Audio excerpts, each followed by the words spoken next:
Bismillahirrahmanirrahim. Assalamualaikum warahmatullahi wabarakatuh. Alhamdulillahirrabbilalamin. Allahumma salli ala Muhammadin wa ala ali Muhammad wa ala alihi wa sahbihi wa barik wa salim ajma'in, amma ba'du. Baik anak-anak yang dirahmati Allah subhanahu wa ta'ala, alhamdulillah kali ini Ustadz akan memberikan materi tentang tradisi Islam di Nusantara. Ini bisa kita lihat di bab 11 halaman 228 sampai 252. Namun sebelum Ustadz mengulas tentang materi tradisi Islam di Nusantara, Ustadz ingin mengulang sebentar materi kemarin kita tentang kerajaan-kerajaan Islam yang ada di Nusantara. Jadi ada kerajaan Aceh, ada kerajaan Samudra Pasai, kerajaan Pajang, kerajaan Demak, kerajaan Mataram Islam, kerajaan Banjar, yang dimana kerajaan-kerajaan tersebut hadir di Nusantara memberikan alkulturasi budaya juga. Nah, kali ini kita akan membahas tentang tradisi Islam di Nusantara. Baik ya, nah kita akan ditemani dengan seekor si Dino ya. Kita lanjutkan.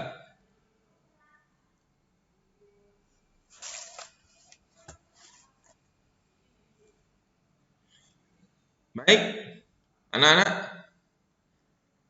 kita perhatikan tujuan belajar kita kali ini adalah mencoba menelusuri tradisi Islam di Nusantara. Ya, tradisi Islam, akulturasi budaya, melestarikan tradisi Islam di Nusantara. Sehingga ketika kita belajar, kita bisa mengambil hikmah dengan beberapa sikap mulia, yaitu menghargai perbedaan tradisi, melestarikan tradisi Islam, dan menghormati para tokoh yang berjasa mengembangkan tradisi Islam. Kalau dengan kompetensi dasar kita sesuai dengan KIKD yang akan dipelajari, yaitu memahami sejarah tradisi Islam di Nusantara, kemudian menyajikan sejarah dan perkembangan tradisi Islam di Nusantara. Oke ya, ini tujuan belajar kita. Kita lanjutkan. Nah, anak-anak, bahwasanya akulturasi budaya Islam.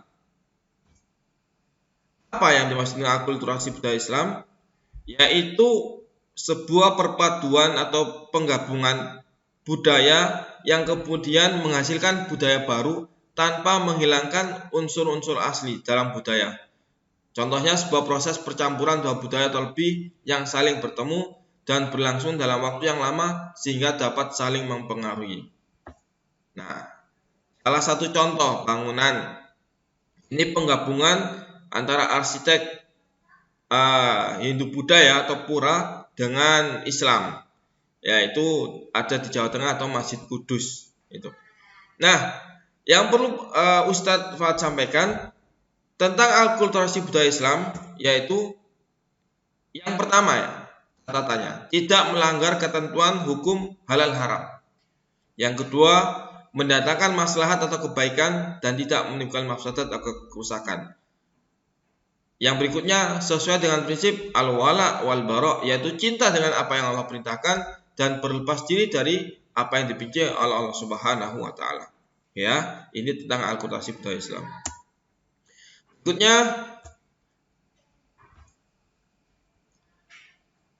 beberapa akulturasi budaya Nusantara yang mendapatkan pengaruh Islam. Tentang penanggalan ya anak-anak. Kalau kita ketahui di dalam bulan Hijriah, kita kenal dengan Muharram, Safar, Rabiul Awal, Rabiul Akhir, Jumadil Awal, Jumadil Akhir, Rajab, Sya'ban, Ramadan, Syawal, Zulkaidah, dan Zulhijjah. Nah, ini merupakan salah satu akulturasi di mana sebelumnya kita kenal kalau di dalam budaya Jawa ya, ada surah, ada atas surah, ada Safar, Mulud, Ba'da Mulud, Jumadil Awal, Jumadil Akhir, Rejab, Ruah, Pasa, Syawal, Abid, dan Besar. Ini penanggalan yang mendapatkan pengaruh budaya Islam. Berikutnya ada pewayangan. Nah, pada tahun 1450 Masehi, wayang kulit yang ada pada saat ini adalah karya inovasi dari Sunan Kalijaga. Ya, wayang beber kuno yang menggambarkan wujud manusia secara detail dibuat menjadi lebih samar. Ada karakter seperti Bagong, Petruk, Semar, dan Gareng. Ini dilakukan oleh Sunan Kalijaga atau Raden Said yang waktu itu memang mendakwakan Islam, mengakulturasi pewayangan sehingga nilai-nilai Islam dapat diterima pada masyarakat waktu itu. Ya alhamdulillah, pada kenyataannya dapat diterima. Nah, ini salah satu bentuk. Kemudian di dalam segi bangunan yang seperti Ustadz sampaikan tadi ya, bangunan, seni bangunan ini adalah salah satu karakter. Nah, yang harus kita pahami bahwasanya semua ini dilakukan oleh tokoh-tokoh zaman dahulu ya, agar nilai-nilai Islam mudah diterima. Ya, nyatanya alhamdulillah bisa diterima oleh masyarakat waktu itu. Sehingga Islam berkembang dengan sangat luas di negeri Kesatuan Republik Indonesia. Berikutnya, nah, kita berbicara tentang tradisi Nusantara sebelum Islam. Ya. Banyak sekali tradisi-tradisi Islam ya. Nah, sebelumnya kita harus paham dulu anak-anak. Apa sih tradisi? Tradisi adalah adat kebiasaan turun-temurunnya dari nenek moyang yang masih dijalankan dalam masyarakat. Sehingga perayaan tersebut menjadi suatu kebudayaan yang harus dilakukan.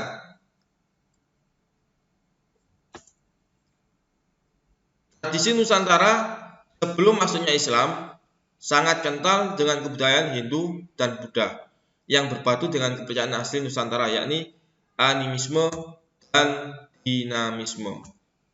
Animisme adalah kepercayaan pada benda mati memiliki roh, dan dinamisme adalah kepercayaan memuja arwah nenek moyang. Ini salah satu tradisi atau budaya yang ada sebelum Islam masuk. Nah, sehingga Islam masuk, kebudayaan-kebudayaan ini ya dimasuki nilai-nilai Islam, tentunya dengan catatan tidak mengandung unsur syirik kepada Allah Subhanahu wa taala.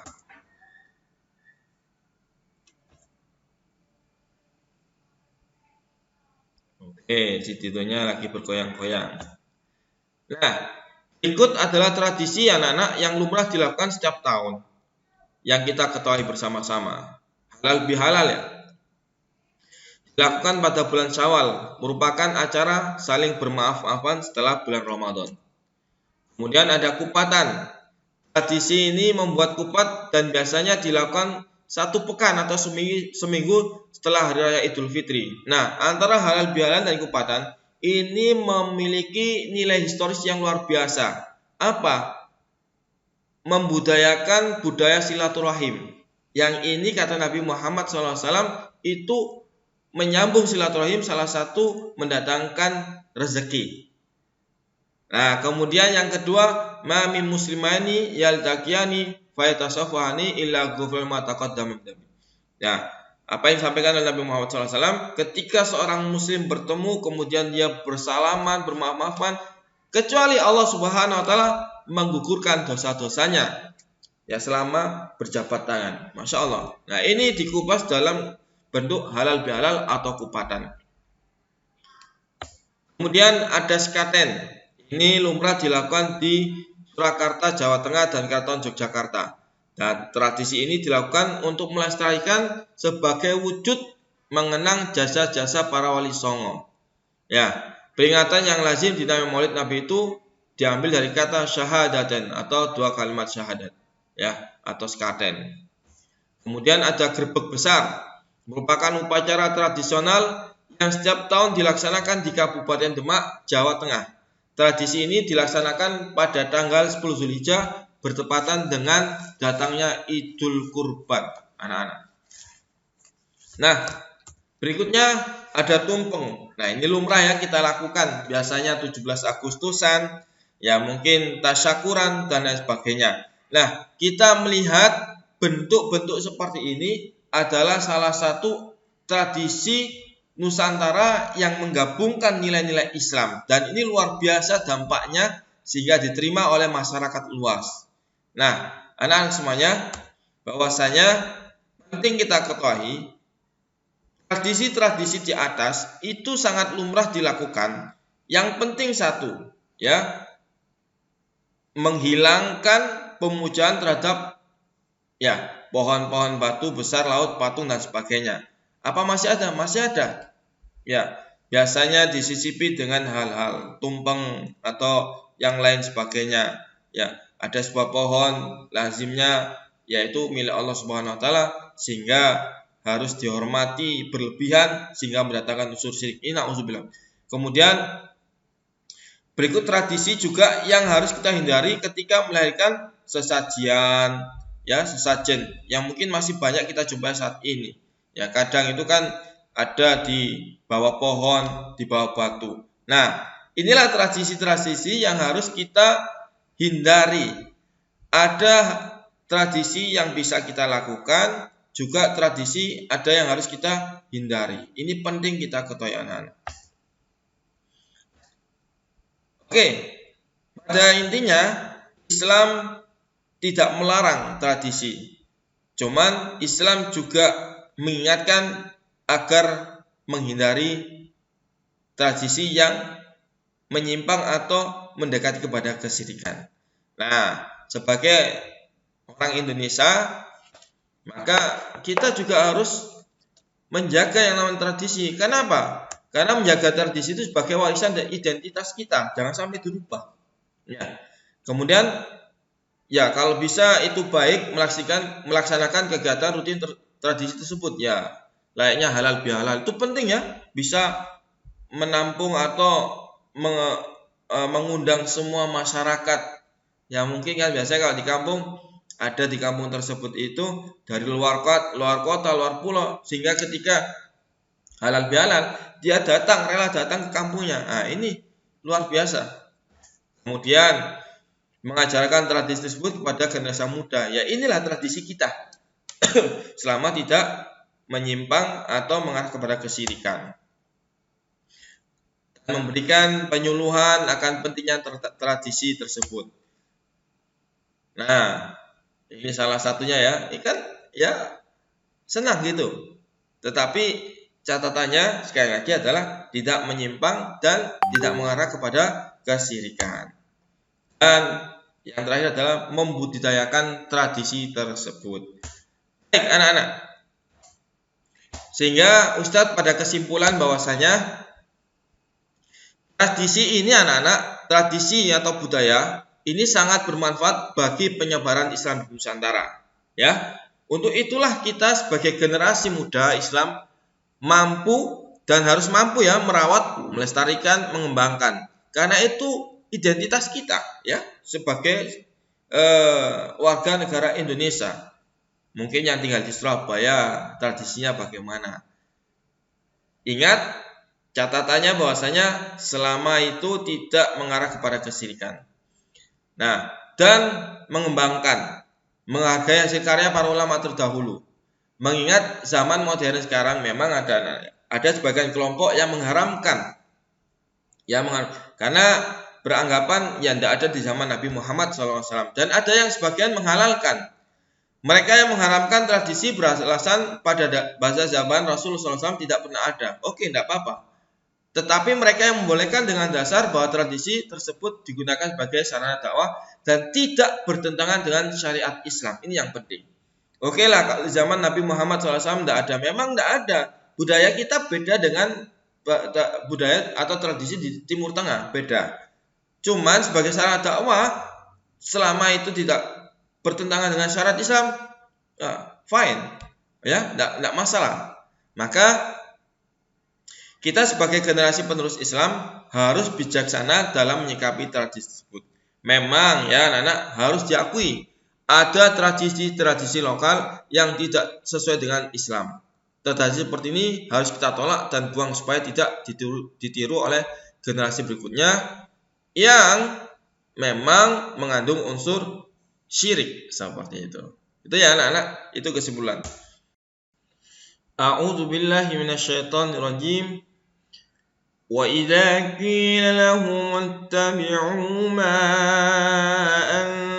anzalallahu qalu bal nattabi'u ma alfayna 'alaihi aba'ana awalau kana aba'uhum la ya'qiluna syai'an wa la yahtadun.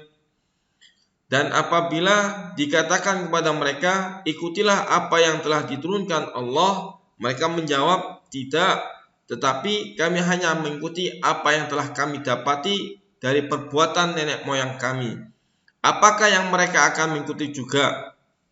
Walaupun nenek moyang mereka itu tidak mengetahui suatu apapun dan tidak mendapat petunjuk. Quran Surat Al-Baqarah ayat 170.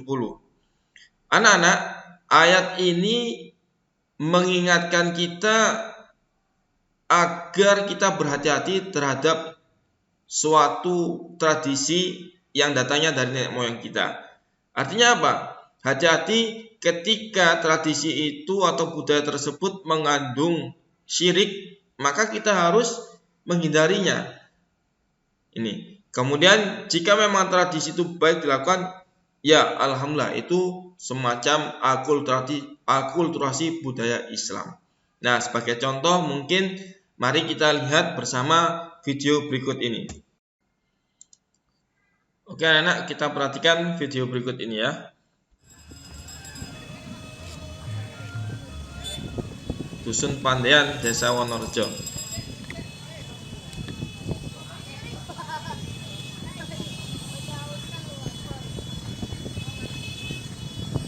Ini masyarakat membawa hasil bumi ya, ada jagung, bawang dan lain sebagainya. Nah, mungkin pada video ini Ustadz akan potong-potong ya, Ustadz percepat. Tiga bumi di Dusun Pandean. Ini lumrah dilakukan di perdesaan ya, masyarakat desa seperti mana. Ini masyarakat berduyun-duyun ya.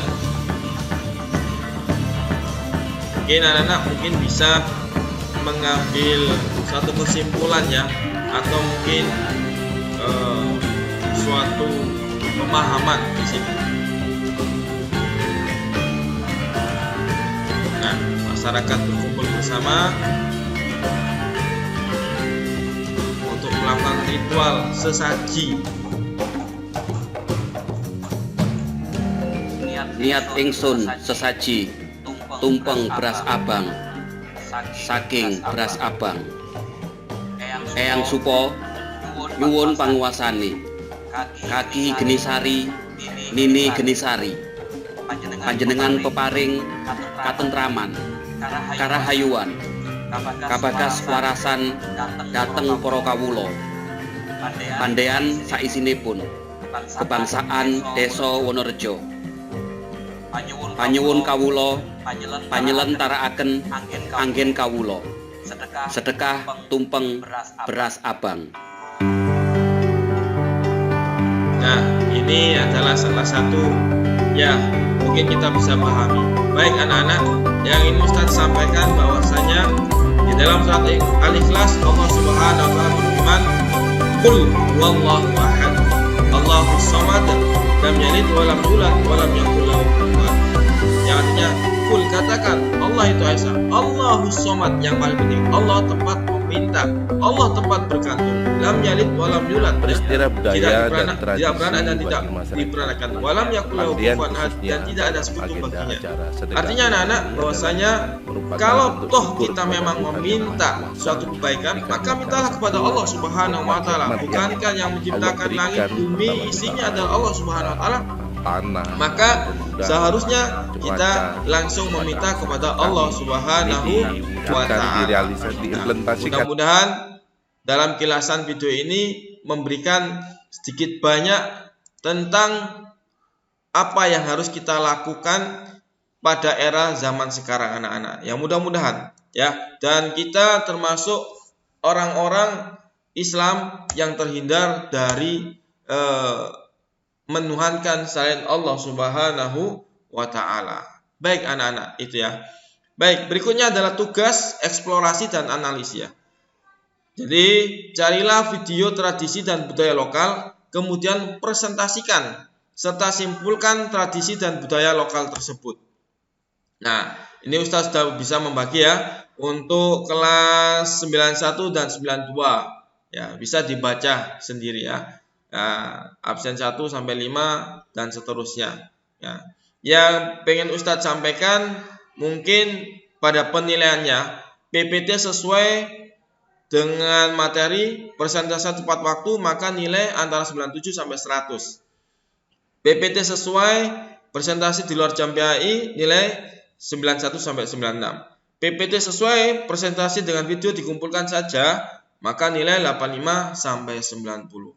Mudah-mudahan apa yang Ustadz sampaikan ini ada manfaat dan hikmahnya. Yang terpenting mari kita hindari dosa-dosa syirik karena dosa terbesar adalah dosa syirik. Itu dari Ustadz, mudah-mudahan ada manfaatnya. Fastabiqul khairat. Wassalamualaikum warahmatullahi wabarakatuh. Sampai ketemu di pelajaran Ustadz Fuad berikutnya.